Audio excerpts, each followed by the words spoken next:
gereja, sepeda motornya dicuri, saudara. Padahal baru saja dia bayar lunas sepeda motor itu setelah 1 tahun mencicil. Dia pemuda sederhana, ya. Aduh, hilang sepeda motor yang baru saja lunas, saudara. Tapi teman-teman di gereja pada saat tahu kesulitan pemuda ini, diam-diam teman-teman collect money, saudara. Yuk kita bantu, yuk. Pemuda itu teman kita, kasihan, dia sekarang nggak punya motor, padahal butuh untuk berangkat kerja dan sebagainya. Ternyata terkumpul, saudara, sejumlah uang diberikan ke pemuda itu sehingga dia bisa beli motor lagi. Pemuda itu merasakan terima kasih Tuhan, Engkau memberkati aku lewat apa? Pemberian teman-temannya tadi. Saudara, sadarkah engkau pada saat saudara memberi sesuatu itu saudara sedang dipakai oleh Tuhan untuk memberkati orang itu? Bisa mengikuti? Kita kadang tidak sadar, kita pikir memberi begitu saja. Tapi siapa tahu saudara, orang yang saudara beri itu mungkin sedang bergumul. Tuhan, ini bagaimana kebutuhan, misalnya di Indonesia saudara banyak orang miskin, uang pangkal sekolah 1 juta, tidak ada uang. Mungkin orang itu bergumul, saudara.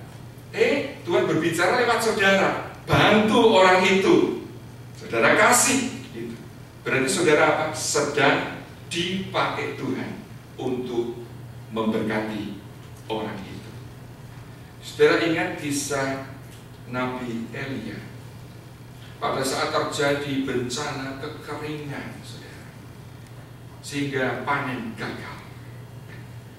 Banyak orang kelaparan, saudara. Termasuk juga Nabi Elia, dia juga mengalami bahaya kelaparan. Ketika dia sampai di Sarfat, saudara, Tuhan menggerakkan hati seorang janda di sana. Saudara, ini bukan orang penting, seorang janda yang kita tidak tahu namanya, cuma disebut apa? Janda di Sarfat. Lewat sang janda ini, Tuhan memberkati Elia, memberi makan kepada dia sehingga Nabi Elia bisa bertahan di dalam bahaya kelaparan. Sudah lihat?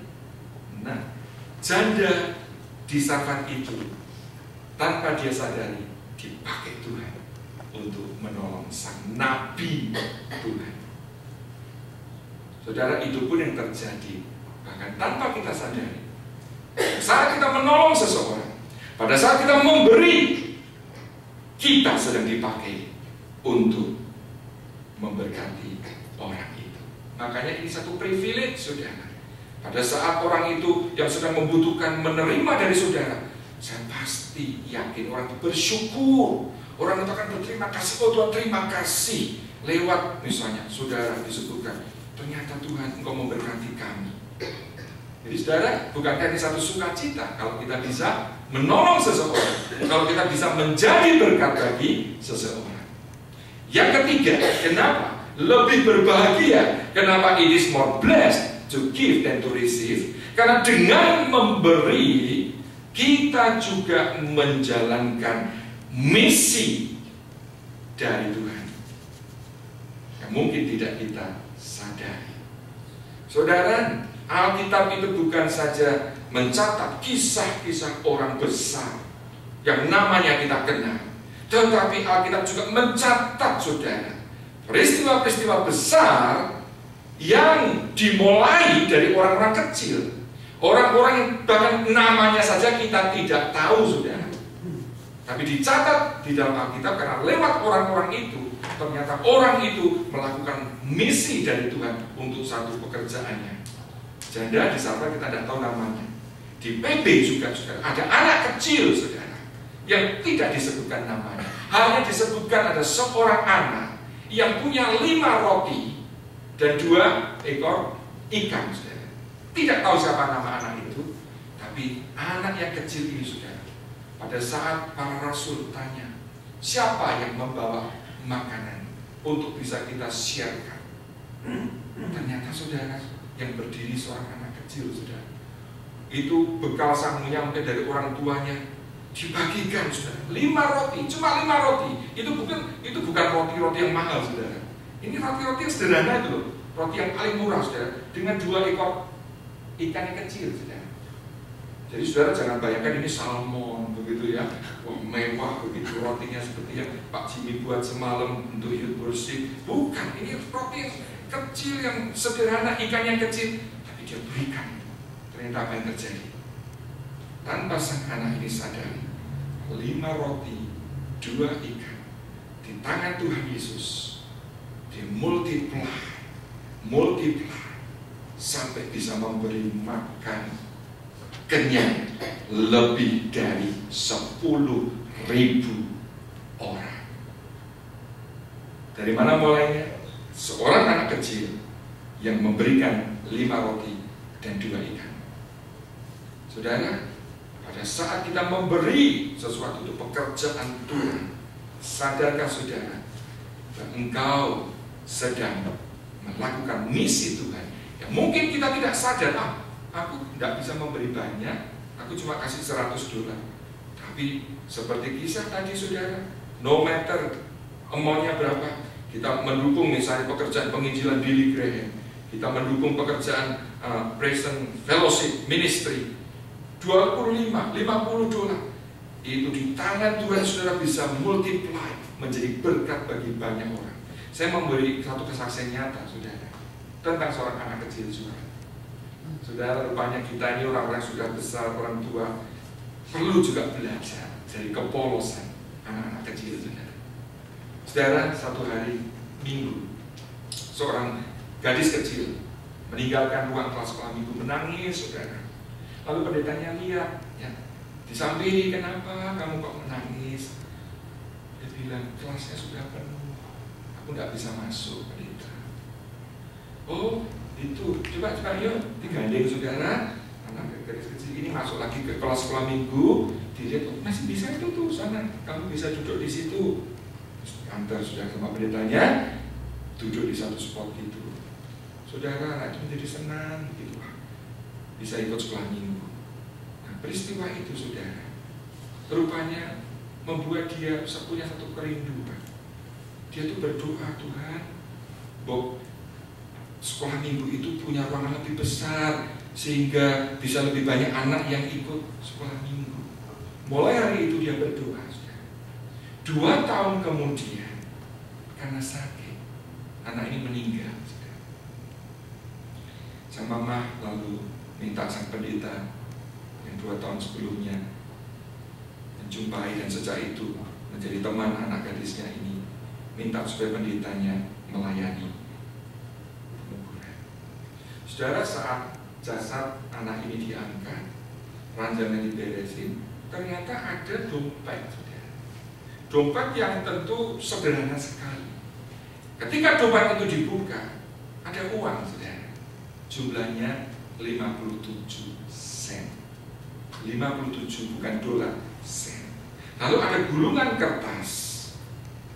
Setelah gulungan kertas itu dibuka, saudara, ada tulisan dari anak gadis itu, bunyinya seperti ini. This is to help build the little church bigger, so more children can go to Sunday school. Saudara membaca surat dari anak gadis ini yang masih kecil, pendeta itu terharu sekali. Sehingga waktu upacara penguburan saudara, dia sharekan bagaimana sang anak ini selama 2 tahun menabung uang jajannya, saudara. Ditabung sen, 1 sen, 1 sen, sampai terkumpul 57 sen. Dia kumpulkan itu untuk apa? Dia mau sumbangkan itu ke gereja. Saudara, sang pendeta kemudian menantang jemaat. Mari kita wujudkan impian dari anak ini. Saudara, jemaat yang dilayani bukan jemaat yang besar, yang kaya, tetapi rupanya saudara, para deacon, ya, jemaat mulai sibuk memikirkan bagaimana bisa punya gedung yang lebih besar supaya lebih banyak orang yang bisa datang, saudara. Kemudian rupanya berita ini, saudara, didengar oleh seorang realtor. Lalu realtor ini mengkontak sang pendeta. Dia bilang, aku punya tanah kamu mau beli? Sang pendeta bilang, kami tidak ada dana. Saat ini yang betul-betul available cuma 57 sen. Saudara, apa yang terjadi? Miracle happen. Pemilik realtor itu, yang harga tanahnya mestinya ribuan dolar. Oke lah, kamu punya berapa? 57 sen. Cukup 57 sen. Dikasih saudara tanah itu. Lalu saudara, sekarang mikir apa? Setelah punya tanah mikir apa? Bangun gedungnya. Ya. Dan rupanya berita ini masuk ke surat kabar, saudara. Masuk ke surat kabar, saudara. Makin banyak orang tahu bahwa ada gereja berkat seorang anak gadis yang meninggalkan 57 sen, sekarang punya impian, punya dream untuk membangun gereja sendiri. Berkat itu saudara, selama 5 tahun saudara, karena banyak orang yang mengetahui akan ini, sumbangan datang dari banyak tempat, sehingga terkumpul 250.000 dolar. Satu jumlah yang sangat besar di abad 19, saudara. Saudara tahu nama pendeta itu? Ini kita tahu karena sang pendeta di dalam khotbahnya tanggal 1 Desember tahun 1912 menceritakan ini untuk mengenang sang gadis yang bernama Hattie Mae Wyatt yang meninggal tahun 1886. Maka saat peresmian gedung itu saudara, sang pendeta Dr. Cornwell mengingatkan kepada jemaat bahwa berkat 57 sen yang Hattie sudah kumpulkan, hari ini saudara, mereka punya Temple University di Philadelphia, Pennsylvania. Dan jemaat yang tadinya kecil bertumbuh menjadi 5.600 orang. Mereka juga telah punya Samaritan Hospital yang sudah membantu ribuan orang sakit, menolong orang-orang miskin, saudara. Dari mana itu dimulai? 57 sen.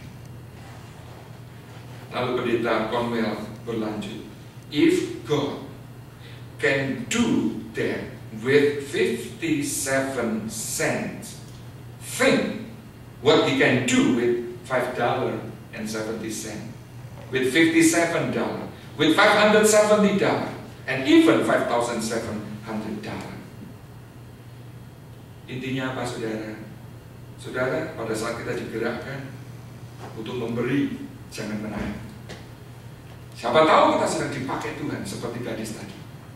Walaupun dalam jumlah kecil, tapi karena kita beri dengan cinta kasih, kita beri dengan kerelaan, itu bisa Tuhan pakai saudara untuk membangun satu rumah Tuhan, pekerjaan Tuhan yang lebih luas. Amin. Sekarang yang keberapa masih ingat? Waduh, belum tidur semua ya. Betul, yang keempat saudara ya. Yang keempat, mari kita baca 2 Korintus 9 ayat ke-6.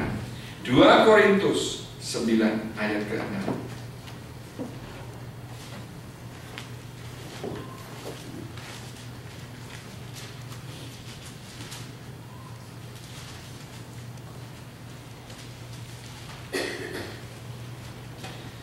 Camkanlah ini, artinya apa? Kita disuruh memperhatikan dengan sungguh-sungguh.